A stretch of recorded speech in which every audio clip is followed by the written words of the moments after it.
नमस्कार सभी को, हमारे YouTube चैनल पे आपका स्वागत है। आज का लेक्चर हमारा प्रॉपर्ली धर्म पे है ना। कोई व्यक्ति कैसे धर्म परिवर्तन कर लेता है और उस पर कोई रोकथाम नहीं होती है, इस बारे में चर्चा करने वाले हैं। जैसे आपको बता दें, जो हमारा भारत का संविधान है उसमें एक मौलिक अधिकार है ना। उस मौलिक अधिकार के अंतर्गत आप धर्म परिवर्तन कर सकते हैं। जैसे कोई हिंदू है, मुस्लिम धर्म में जा सकता है, कोई मुस्लिम है, हिंदू धर्म में जा सकता है, क्रिश्चियन बन सकता है ना। कोई भी धर्म आप अपना सकते हैं। ये सबसे बढ़िया फंडामेंटल राइट्स है हमारे इंडियन कॉन्स्टिट्यूशन का। तो इसमें और भी बहुत से आर्टिकल्स हैं, उन पे एक बार चर्चा करेंगे। जो आर्टिकल हमें बताते हैं कि आप किस किस प्रकार से स्वतंत्र हैं धर्म में आस्था रखने के लिए, धर्म परिवर्तन करने के लिए और किसी भी धर्म की शिक्षा प्राप्त करने के लिए। ठीक है। सो आज हमारा डिस्कशन का पॉइंट ये है, धार्मिक स्वतंत्रता के अधिकार, आर्टिकल नंबर 25। आर्टिकल नंबर 25 कहता है कि आप किसी धर्म का प्रचार कर सकते हैं, किसी धर्म का प्रचार कर सकते हैं। जैसे हमारे स्वामी विवेकानंद जी थे, हिंदू धर्म का प्रचार करने के लिए शिकागो तक गए थे, तो वो क्या हुआ, धार्मिक स्वतंत्रता का अधिकार था उनको, तो धर्म प्रचार कर सकते हैं। धार्मिक प्रथाएं जो हैं उनकी, कोई हिंदू रीति रिवाज से जागरण करा सकता है ना। कोई मुस्लिम रीति रिवाज से कोई उनका जो होता होगा वो कार्यक्रम करवा सकता है।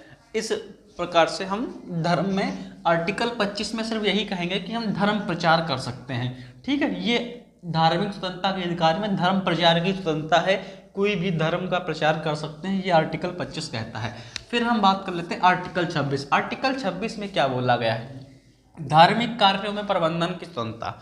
कोई धार्मिक कार्य होने वाला है, अब चाहे ईद मनाने के लिए कोई धार्मिक कार्य हो रहा हो या फिर नवरात्रि के शुभ अवसर पर जागरण का कोई कार्यक्रम होना है, माता रानी जागरण होना है, गणेश चतुर्थी है तो गणेश जी का यात्रा निकालना है ना, या तो फिर कोई अन्य कार्यक्रम में भाग लेना है, हनुमान जयंती पे खूब बड़ा भव्य कार्यक्रम करना है। ठीक है। नवरात्रि शिवरात्रि आई तो शंकर जी के लिए कोई भव्य कार्यक्रम करना है। तो इसमें क्या है कि धार्मिक, ये सब धार्मिक कार्य हो गए। इन उपलक्ष्य में, नवरात्रि के उपलक्ष्य में धार्मिक कार्य, शिवरात्रि के उपलक्ष्य में गणेश चतुर्थी, महावीर जयंती, हनुमान जयंती, इन सब के उपलक्ष्य में धार्मिक कार्य।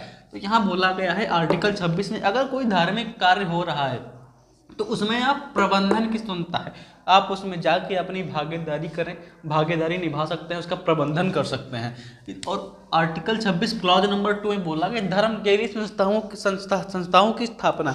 अगर आप किसी धर्म से बिलोंग करते हैं तो उसमें एक संस्था खोल सकते हैं धर्म को आगे बढ़ाने के लिए, उसकी जागरूकता के लिए लोगों में।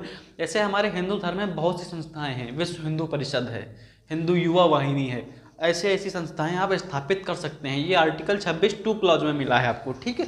फिर हम बात कर लेते हैं क्लॉज नंबर 3, राज्य का कोई धर्म नहीं होगा, इच्छा के अनुसार धर्म मानने की स्वतंत्रता है। जैसे हम यहाँ पर राज्य का मतलब किसी स्टेट से नहीं, राज्य का मतलब भारत से लेंगे हम।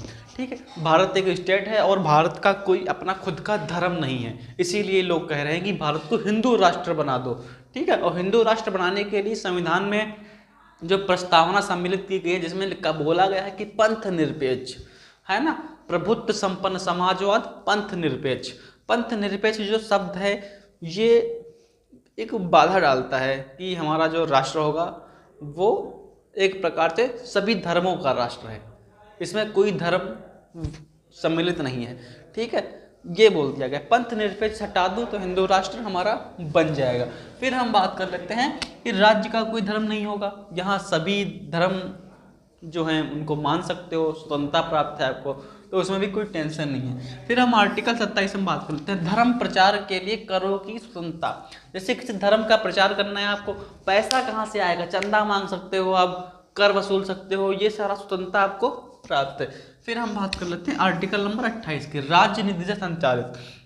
आर्टिकल नंबर 28 में बोला गया है जो राज्य सरकार होगी उसकी निधि से संचालित, निधि मतलब पैसा, उस निधि से संचालित जो चीज़ें हो रही हैं। जैसे अब राज्य की निधि से क्या संचालित हो रहा है, शैक्षणिक संस्थाएं, शैक्षणिक संस्थाएं, धार्मिक शिक्षा प्रदान नहीं की जाएगी। जो गवर्नमेंट या राज्य निधि से जो पैसा आ रहा है उनसे जो शिक्षण संस्थाएं हैं चल रही हैं, है ना, सरकारी शिक्षण संस्थाएं राज्य निधि से, उनमें क्या है कि कोई धार्मिक शिक्षा प्रदान नहीं करी जाएगी, ऐसा बोल दिया गया है ना। प्राइवेट स्कूल कोई खोलता है तो उसमें धार्मिक शिक्षा दे सकता है, लेकिन सरकारी शिक्षण संस्थाओं में धार्मिक शिक्षा जो है वो नहीं दे सकते। ठीक है। वहाँ पर जो शिक्षा सिलेबस की है वही दी जा सकती है। ठीक है। धार्मिक शिक्षा जैसे आपको बता दें कि जो हमारे शिशु मंदिर हैं, आरएसएस के कॉलेज है, उसमें आप धार्मिक शिक्षा दे सकते हैं, देते भी हैं, है ना। तो वो सब वगैरह वगैरह वहाँ पे आ जाता है। तो आपको पता चला आज कि ये धार्मिक स्वतंत्रता के अधिकार क्या है, और भारत में कोई भी व्यक्ति किसी भी धर्म को अपना सकता है, मान सकता है ना। किसी धर्म में कोई रुचि हो तो उसकी कार्य क्षेत्र को प्रबंधन कर सकता है, किसी धर्म के लिए कोई संस्था स्थापित कर सकता है। ये सब अधिकार मिले हैं हमारे आर्टिकल 25 से लगा के 28 तक। वीडियो अच्छा लग रहा हो लाइक सब्सक्राइब शेयर कर लें। मिलते हैं नेक्स्ट टॉपिक में मित्रों, धन्यवाद।